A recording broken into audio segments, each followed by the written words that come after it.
வணக்கம். இன்னைக்கு சோஷியல் மீடியாவில் ரொம்ப வைரலாக ட்ரெண்டிங்காக போயிட்டுருக்க ஒரு சாங் என்னன்னு கேட்டிங்கன்னா, ரோஜா ரோஜா சாங் தாங்க.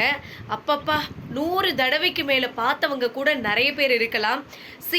ஒரே ஒரு விஷயம் மட்டும் நான் சொல்கிறேங்க.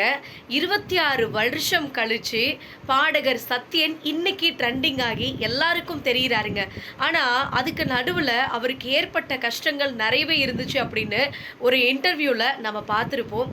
உங்களுக்கு ஒரே ஒரு விஷயம் தான் நான் சொல்ல வரேன். உங்ககிட்ட திறமை இருக்குது, உங்ககிட்ட வாழ்க்கையில் ஜெயிக்கணுங்கிற எண்ணம் இருக்குது, விடாத முயற்சி இருக்குது அப்படின்னா அது எப்போ வேணாலும் இந்த உலகம், இந்த பிரபஞ்சம், இந்த வாழ்க்கை உங்களை உயர்த்தி வேடிக்கை பார்க்கும். அதனால் உங்கள் வாழ்க்கையே முடிஞ்சு போயிடுச்சுன்னு நினச்சிட்டு உட்கார்ந்துருக்காதீங்க. எப்போ வேணாலும் உங்கள் வாழ்க்கையில் ஒரு டேர்னிங் பாயிண்ட் இருக்கலாம். இவங்கள மாதிரியே உங்களுக்கும் வாழ்க்கை மாறலாம். நான் சொல்கிறது உண்மை அப்படின்னு நீங்கள் உணர்ந்தீங்கன்னா மறக்காமல் கமெண்ட் பண்ணுங்கள். மறக்காமல் உங்கள் இலக்கை நோக்கி முயற்சி பண்ணிக்கிட்டே இருங்க. நன்றி, வணக்கம்.